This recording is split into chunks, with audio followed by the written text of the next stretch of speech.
Magandang araw po sa inyong lahat. Bago natin simulan ang kwento, ay muli ko lang pong hihilingin sa inyong mga mabubuting puso na pumindot ng like at mag-comment na rin ng kahit present man lang. Siguro naman hindi yun magdudulot sa inyo ng malaking perwisyo, di ba? Pindutin na habang nakikinig. Salamat sa iyo, katribo ah. Ipagpatuloy na natin ang kwento.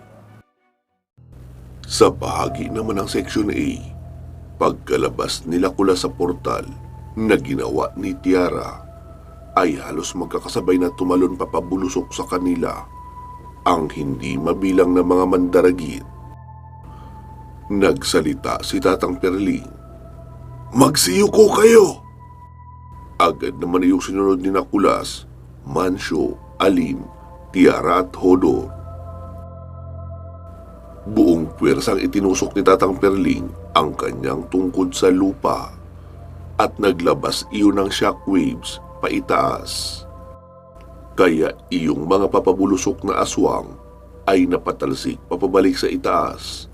Ang iba naman ay papabagsak ang pagkakatalsik sa ibang bahagi. "Oh, pwesto na habang may oras pa! Mancio, talikuran kayo ni Alim. Hodor, huwag kang masyadong lalayo. Sa may likuran ka banda ni Kulas. Tiara, dito ka na lang muna sa baba makipaglaban. Hindi ka namin matutulungan kapag sa itaas ka nakipaglaban." "Opo, Tatang Perling," sagot naman ang lahat. Marami sa mga mandaragit ang lumapag sa lupa upang lumaban ng mano-mano. May mga nagpapaikot-ikot pa rin na lumilipad sa itaas. Mabilis sumalakay kay Mancio ang apat na mga mandaragit, pero mabilis niya rin iyong iniiwasan. Normal na sa mga mandaragit na kahit nasa lupa ay naroon lang din ang kanilang mga pakpak sa kanilang likuran. Hindi iyon nawawala. Naroon lang at nakatiklop. Kaya nagagamit nila iyon sa pagkikipaglaban. Magkakasabay na humampas ng kanilang pakpak ang dalawang mandaragit patungo kay Mancio. Kaya napilitang lumiyad si Mancio ng mababa para makailag. "Anong akala niyo sa akin? Malutong na ang balakang? Sanay ako maglaro ng limburak, mga loko-loko!" Sigaw pa ni Mancio at pagkatindig ay agad sinugod ang isa sa mga iyon. Muling bumukas ang pakpak noong aswang para isampal kay Mancio, pero nakarolling na sa lupa si Mancio at pagkalihis ng pakpak ay agad na siyang tumayo, sabay salag ng kaliwang kamay ng aswang na papakalmot na rin sana sa kanya at agad niyang itinarak ang itak sa tagiliran noon. Mabilisan ang kilos. Pagkasaksak ay bunot din agad, sabay taga sa liig. Kahit pa hindi maputol, ay kailangan niya ng iwanan agad dahil nakasunod na ang pag-atake ng iba pang mandaragit na humahabol sa kanya. Puro kayo palo ng pakpak ha? Tignan natin kung magamit nyo pa yan." Wika pa ni Mancio sabay takbo sa bahaging marami ang magkakalapit na mga puno. Umangil na naiinis ang mga aswang dahil hindi na nila mailatag ng malapad ang kanilang mga pakpak dahil nasa masikip na lugar na sila. Kaya inatake na nila si Mancio gamit ang mano-manong laban, suntok, sipa at kalmot. Si Mancio naman ay tila nakikipagsayaw dahil hindi na ito tumatakbo sa malayo. Tumatagilid, lumiliyad o di kaya dumadapa, sabay rolling para makailag sa mga ganoong pag-atake. Nagpapaikot-ikot si Mancio sa mga puno at sa tuwing napapadaan siya sa likurang bahagi ng mga aswang, ay tinatagpas niya iyon sa bato. Wala siyang pakialam kung mapuruhan man o hindi, basta makatama tapos lilipat na ng pwesto. Para kahit pa naging marami na ang humahabol sa kanya, ay hindi pa rin siya naiisahan. Dinadaan niya ang laban sa hit and run. Lalong nagliliyab sa galit ang mga aswang dahil sa tuwing gaganti na sila ay nakalayo na si Mancio at iba naman ang tinataga ng mabilisan. Si Kulas naman ay naroon sa unahan sa bandang gitna. Hawak niya ang latigong gawa sa ginto na napapalibutan ng tinik. Lahat ng umaatake sa kanya ay nilalatigo niya sa mukha at umuusok ang natatamaan noon. Nag-iiwan din ng malalim na latay. Hanggang sa may humarap sa kanya na isang malaking mandaragit. Hinataw iyon ni Kulas ng latigo sa mukha. Pero laking gulat niya nang masalo noon ang dulo ng latigo at hinila ng malakas. Kaya napasubsob papaharap si Kulas at nagulat sa nangyari. Hindi siya makapaniwala na may ganoon pala kalakas na mandaragit. Naagaw kay Kulas ang latigo, pero binulungan ni Kulas ang latigo na pumulupot sa braso noon. May sariling buhay ang latigong iyon dahil yari iyon sa espesyal na ugat na padala ni Inang Kalikasan. Pumulupot iyon sa kanang kamay at braso noong malaking mandaragit, pero nagulat si Kulas sa nangyari. Dahil mahigpit na hinawakan ng nilalang na iyon ang latigo at pinagsusuntok ang makitang malalaking bato habang nasa dulo ng kamao nito ang latigong ugat. Dahil doon, nagkadurog-durog ang latigo at tila nalantang kahoy saka nahulog na lang sa lupa. Paano nangyari yun? Bulong pa ni Kulas sa kanyang sarili. May iba pang mga nilalang ang umaatake kay Kulas mula sa itaas.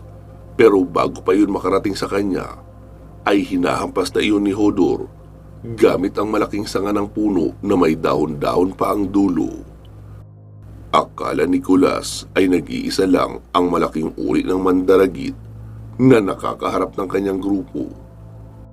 Pero nagulat siya dahil nakita niya si Tiara na tumalsik sa ere papatras, gawa ng isang malakas na suntok ng isang malaking mandaragit. Maging si Tatang Perling ay may kaharap din na ganun uri ng nilalang. Tatang Perling! Hangin! Sigaw pa ni Kulas. Agad naman siyang naintindihan ng matanda, kaya sabay na silang nag-usal ng orasyon at naging malikot ang hangin sa paligid, na naging dahilan kaya nahihirapan magmaneuver sa ere ang mga lumilipad na mandaragit. Hindi na kasi steady ang galaw ng hangin doon, kaya nahihirapan ang mga mandaragit na makasabay at makalipad ng diretsyo. Nagsalita si Kulas. Talagang sinusubukan niyo ang pasensya ko, ha? Nagpalakas kayo ng todo. Wika pa ni Kulas, sabay takbo papasugod, dala ang isang mahabang itak. Isa na lang ang kaharap niyang kalaban, pero mabilis at malakas. Mabilis umilag sa paraan ng pagtagilid at pag-atras ang kaharap ni Kulas. Kaya patuloy ang pag-iiba-iba niya ng hakbang. Dinadaan niya sa paiba-ibang footwork para kapag hindi ito makaatras at makailag ay tapos na iyon sa kanya. Napapangiti lang ang malaking mandaragit na tila nag-e-enjoy sa labanan nila ni Kulas. Matapos umatake ng sunod-sunod ni Kulas ay iyong mandaragit naman ang gumanti ng sunod-sunod na atake. Napakabilis, kaliwa kanan iyon na paghampas ng pakpak. Naiilagan iyon ni Kulas, pero dahil sa bilis ay hindi niya nailagan ang isang napakalakas na diretsyong suntok sa kanyang dibdib. Nakasalag ng nakapakrus ang mga kamay ni Kulas habang nakasangga sa malakas na suntok noong nilalang. Pero dahil sa lakas ng puwersa noon, ay nagawa pa rin siyang mapatalsi. Nakita niyang maging ang atake ni Tatang Perling na ginagamitan ng shockwaves ay nagagawang masangga ng malalaking mandaragit sa pamamagitan lang ng pagharang ng malapad at makapal na pakpak. Nakikita ni Lino lahat ng nangyayari sa labanan nila Kulas, pero hindi lang muna siya nakikialam.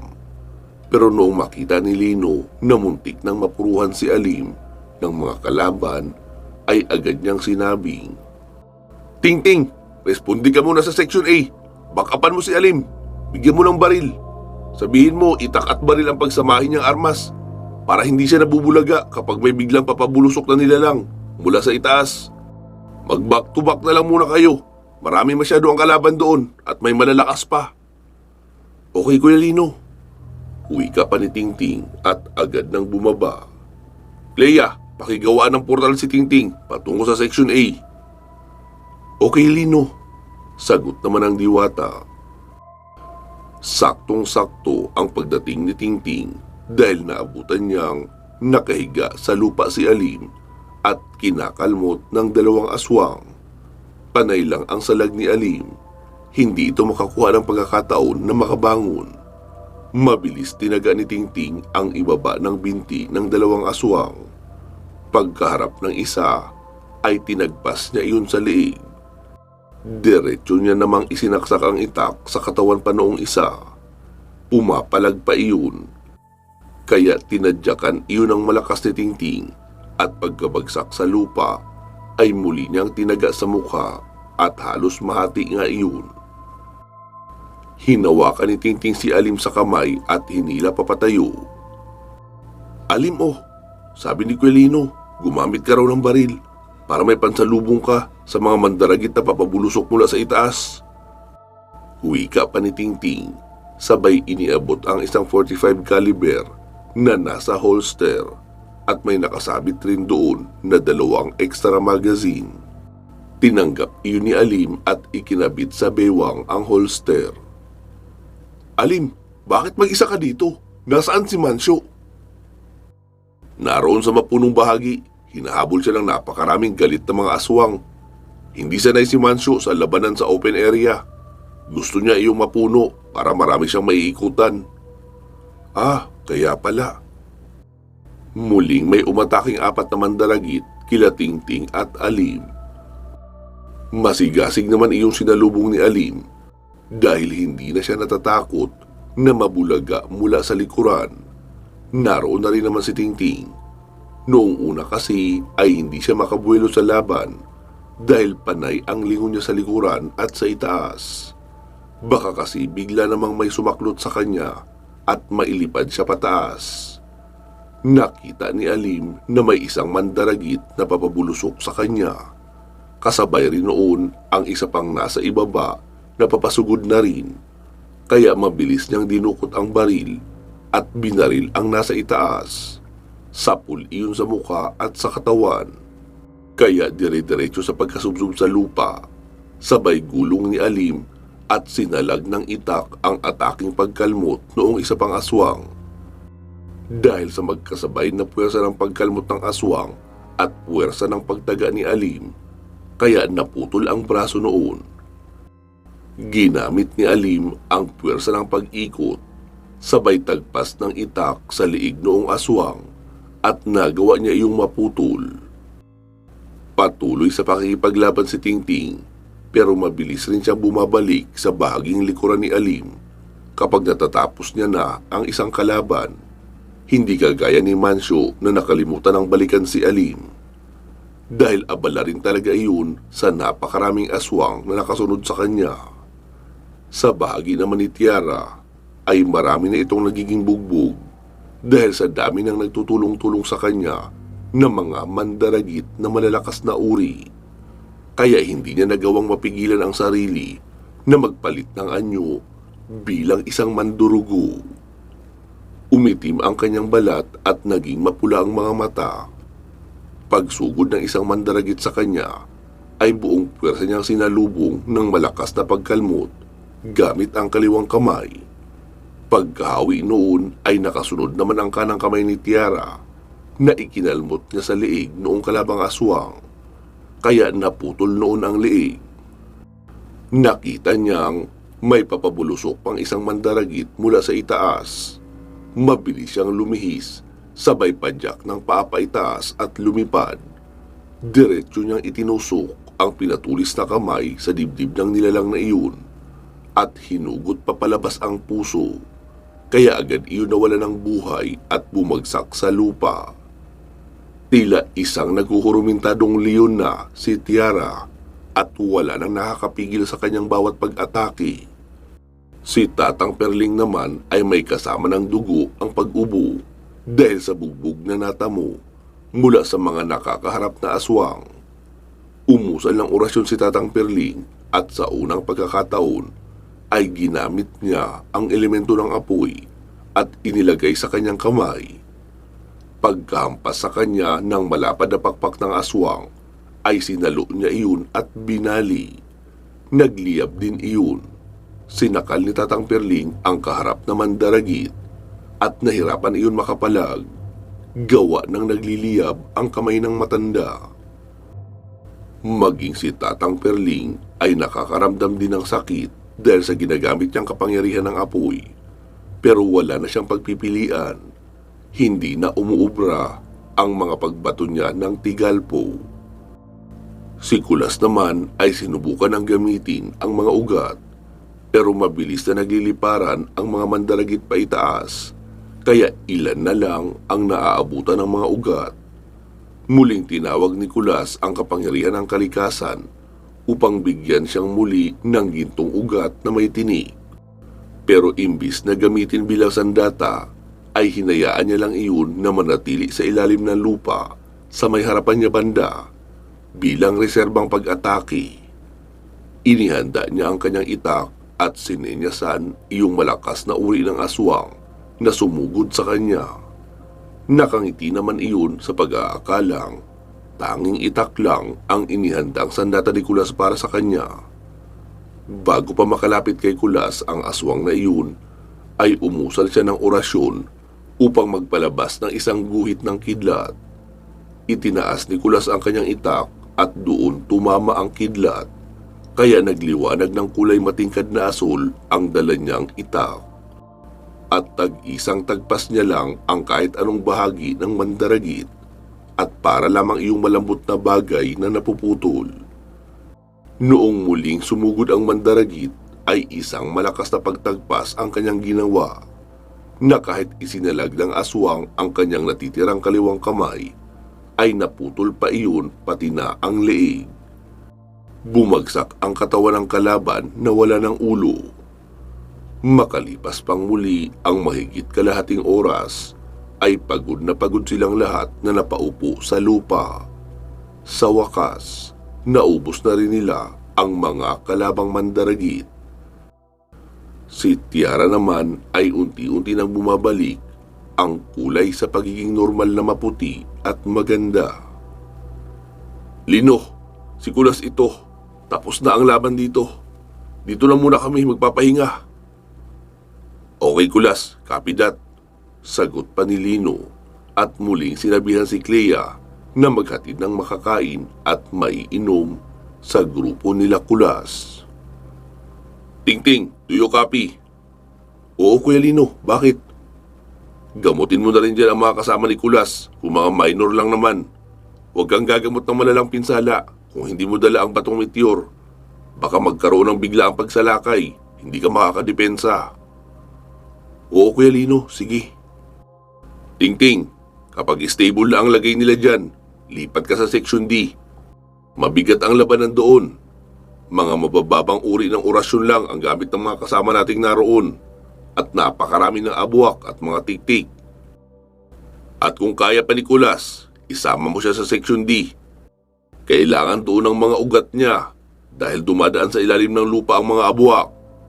Kaunti lang din ang bahaging may bato, kaya walang safe ground ang grupo ni Alex at Katem yung doon. Sumagot naman si Kulas sa comb. Lino, kailangan ko ng kaunting oras para magpahinga. Marami akong bugbog sa katawan. Baka hindi rin ako makatulong agad roon. Oo Kulas, naiintindihan kita. Magpagamot ka muna kay Ting-Ting at kapag kaya mo na, ay sumunod ka na lang sa Section D. Copy that, Lino. Sagot naman ni Kulas na halatang nahihirapan sa nararamdamang sakit sa katawan habang nakasandal sa puno at hawak-hawak ang masakit na tagiliran. Agad nilapitan ni Ting-Ting si Kulas at nilapatan ito ng mabilisang pampababa ng sakit sa natamong bugbog. Kulas, di ba albularyo ka rin? wala kang instant healing powers? Wala eh. Ang nasubukan ko lang ay kapag may malalang sugat, nagagawa akong gamutin ng mga ugat. Pero medyo matagal din. Noong si Mancho naman ang may matinding pinsala, dinala ko siya sa dagat. Ang elemento ng dagat naman ang gumamot sa kanya. Pero yung instant healing na katulad ng yang sa inyo, wala ako. Paano nyo ba nakuha yan? Tanong pa ni Kulas. Itong sa akin ay dahil sa mutya ng bulaklak na bigay ng isang kaibigan na aswang. Tapos iyong kay Kuya Lino naman ay galing sa mutya ng sinukuan. Kaya pala. Wala ako pareho ng mga mutya na meron kayo.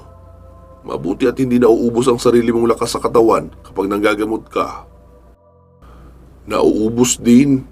Madali ako manghina kapag nanggagamot ako. Mabuti at meron kami noong batong meteor para iyong baterya na kapag hinawakan ko ay mabilis ako makakahigop doon ng enerhiya na magagamit ko sa panggagamot. O di kaya kay Kuya Lino, para ring baterya yun. Kaya niya akong pasahan ng enerhiya mula sa mutya ng sinukuan na nasa loob ng katawan niya. Grabe, Tingting. Bilib na talaga ako sa inyo. Marami rin naman kami pinuntahang misyon at napagdaan ng mga pagsubok. Pero mukhang mas matindi ang mga naranasan nyo, pati ang mga nakamtan nyong kakayahan. Oo, Kulas, tama ka.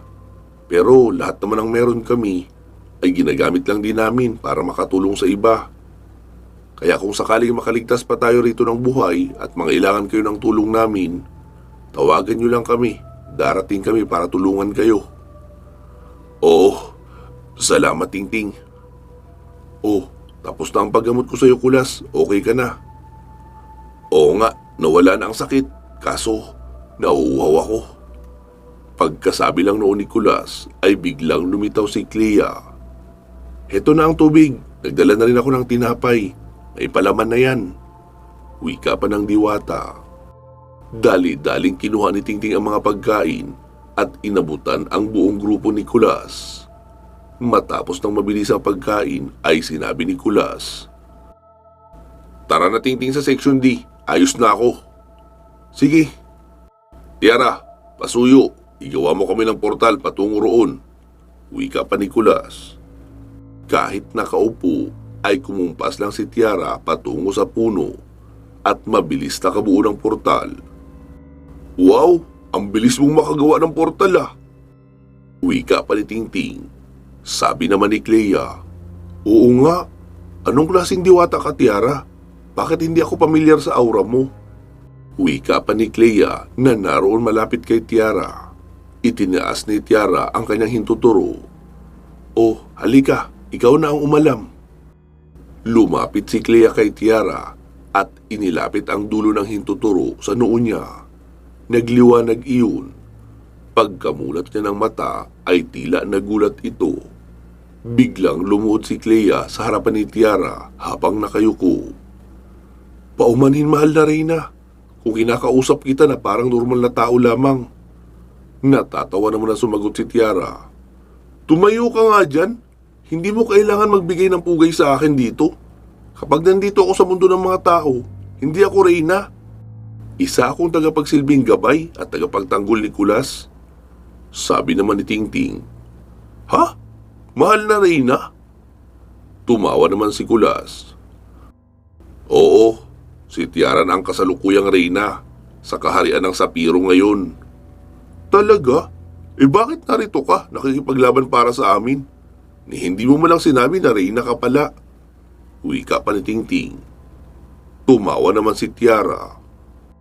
"Para ano? Para ituring nyo rin akong parang inutil, kagaya sa kaharian ko. Pakiramdam ko nga ay para akong lumpoy kapag naroon ako sa kaharian namin. Hindi ko na pwedeng gawin lahat ng dating ginagawa ko. Hindi ako pwedeng kausapin ng diretsyo ng mga pangkaraniwang mamamayan.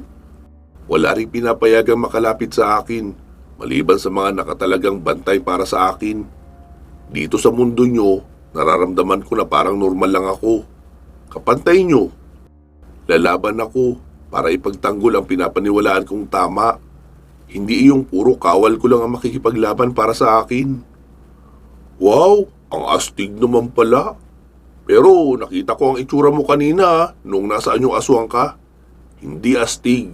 Sobrang nakakatakot. Wika pa ni Tingting. Sumagot naman si Tiara. Oo, alam ko yun. Tanungin mo sila Kulas at Mansyo kung ilang beses silang kumaripas ng takbo noong una nila ako makita. Si Kulas nga nahimatay pa at nahulog sa lamesa. Wika pa ni Tiara na tumatawa. Ito talaga, pinaalala pa yun. Nakasimangot na wika pa ni Kulas. Tara na Tingting, baka kung ano pang maalala na ating mahal na Reyna at ibuko pa ako. Wika pa ni Kulas. Agad namang sumigaw si Mansyo. Bay Kulas, sama ako. Ha? Sasama ka? 3 sandwich pa yung hawak mo. Diyan ka na lang muna. Magbantay kayo, baka may dumating pang mga aswang dyan. Wika pa ni Kulas. Napasabi na lang si Mansyo. Sa bagay, tama si Bay Kulas. Sayang ang sandwich. Ang sarap pa naman ng palaman. Cheese whiz ang iba. Tapos yung iba naman mayonnaise na may flavor. Tapos iiwan ko lang basta-basta. Baka mapanis eh. Pagkalabas nila Kulas at Tingting sa Section D, ay nakita nilang sobrang abala na ang grupo ni Katemyong at Alex. Kahit pa pinipilit nilang maggrupo sa tag-5, agad namang nasisira ang formation sa tuwing may uusbong na 2 o 3 aswang na abuak mula sa ilalim ng lupa. Kulas, paano gagawin natin? Tanong pa ni Tingting. Ganito Tingting, alalayan mo sila sa laban sa tiktik na tumatalon mula sa mga puno. Ako naman ang bahala sa mga abuak na nasa ilalim. Tingting, mabuti at dumating kayo. Tagilid na kami sa laban. Wika pa ni Alex. Alex, yung tag-5 grupo nyo, gawin mo tag-4 lang. Huwag silang pumirmi sa isang lugar. Palipat-lipat dapat. Tutulong ako sa pakipaglaban doon sa mga nasa itaas ng puno. 2 sa mga tauhan mo mag-aabang sa tatalon na tiktik mula sa itaas. 2 naman ang mag-aabang sa paglapit ng mga lumulubong lupa. Isa ang sasaksak sa harapan noong lumulubong lupa. Tapos sa likuran naman banda, sasaksak ang isa. Sibat ang ipagamit mo sa kanila para mas malalim ang maibabaon sa lupa. Sige Tingting, gagawin namin yan. Nakita ni Tingting na marami ang mga tiktik na papasugod, pero doon sila dumadaan sa itaas ng mga puno. Alex, ibammer mo ako pa itaas. Pagsugpungin mo ang 2 kamay mo na naka-interlock ang daliri. Tapos ipatong mo sa tuhod mo. Pagkapatong ko, ay sabayan mo ng hila pa itaas. Ha? Sigurado ka dyan Tingting? Baka saan kita maitapon? Oo Alex, ayos lang kahit saan mo ako maitapon basta pa itaas. Huwag lang pababa. Naku, ako ang natatakot sa ideya mo Tingting eh. Alex, wala nang oras para magdalawang isip. Papalapit na sila. 1, 2, 3. Bilang pa ni Tingting, sabay patong sa kamay ni Alex. Mataas ang kinatalsikan ni Tingting, pero sakto naman na doon siya bumagsak sa isang puno na marami ang nakasabit na mga tiktik. Nakalabas pa ang mga dila at umaangil dahil sa gulat noong makitang katabi na nila si Tingting sa itaas ng sanga ng puno. Surprise! Uwi ka pa ni Tingting. Sabay tagpas ng binti noong isa. Kaya kahit nagkukumahog iyong bumalanse ay wala pa ring nagawa dahil nauna nang nahulog ang isang paa. Agad namang pinasundan ni Tingting ng pagwasiwas ng itak sa likuran kahit hindi siya nakatingin. Sapul sa leeg ang tiktik na naroon kaya sumirit ang dugo sa leeg at nalaglag na rin. Muling nagpalipat-lipat ng ibang sanga ang iba pang mga tiktik sa takot na maabutan sila ni Tingting. Ang iba naman ay tumalon na paibaba upang doon umatake sa mga tauhan ni Alex. Si Kulas naman ay nagbitaw ng orasyon para pakilusin ang mga ugat ng kahoy. Nagkaroon ang mga iyon ng tinik at isa-isang pinaghahabol ang mga abuwak na sumisisid sa lupa. Marami sa mga abuwak ang napupuluputan at napuputulan ng leeg. May iba naman na nagawang umahon sa ibabaw ng lupa dahil sa takot. Pero nakaabang naman sa kanila ang mga tauhan ni Alex at ni Katemyong. Kaya hindi sila magkanda o gaga sa pag-ilag noong daluhungin sila ng pagtaga. Sa dami ng nangahabol na ugat sa ilalim ng lupa, ay hindi na magawang makasisid ng mga abwak sa ilalim.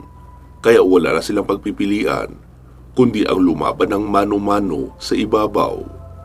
Na siya namang hinihintay ng grupo ni Alex. Lalo nang naging mabangis ang mga tauhan ni Katemyong dahil nakikita nilang hindi na sila dihado sa laban. Hindi na rin sila napagtataguan ng mga abwak sa ilalim ng lupa. Ang mga nasa itaas na mga tiktik naman ay nagsitalunan na rin paibaba dahil hindi tinitigilan ni Tingting sa pagtugis. Makalipas ang kalahating oras ay natapos na rin ang labanan sa pagitan ng grupo nila Katemyong laban sa mga abwak at tiktik. Marami ang may sugat pero karamihan ay kalmot lang. Nagawa ng mga abwak na bigla na lang umuusbong mula sa ilalim ng lupa. Ilang saglit pa ay lumitaw si Clea. Tingting ipinabibigay ni Lino. Wika pa ni Clea sabay abot ng batong meteor. Tamang-tama, kailangan na talaga nilang magamot. Wika pa ni Tingting at pinuntahan na ang mga sugatang tauhan ni Katemyong upang gamutin. Pansamantala muna natin puputulin dito ang ating kwento. Bago po natin tapusin ang videong ito, ay pasalamatan muna natin ang ating mga major sponsors na sina Ma'am Aida Lassie Metcalfe ng Qatar, Ma'am Connie Matias Narumi ng Japan, Ma'am Bernadette Arcalas ng Cooks Island, Ma'am Brittany ng Germany, at sa pinakabago nating sponsor na si Ma'am Rosemary Debrien. Maraming salamat po sa inyong suporta sa proyekto ng ating channel. Alam nyo naman siguro na may tinutulungan tayong mga bata para magkaroon din sila ng magandang kinabukasan. Naway patuloy pa kayong biyayaan ng ating puong may kapal at bigyan ng malusog na pangangatawan upang maipagpatuloy nyo rin ang pagtulong sa kapwa. Pinapasalamatan din po natin ang lahat ng mga naka-join sa ating channel membership. Maraming salamat din po sa inyong lahat. At sa ating mga tagapakinig, kahit like and comment lang po, ay ayos na rin iyon bilang tulong nyo sa ating channel. Kaya sana huwag nyo na rin ipagkait. Yun lang po. Mag-iingat po kayo palagi. At hanggang sa muli.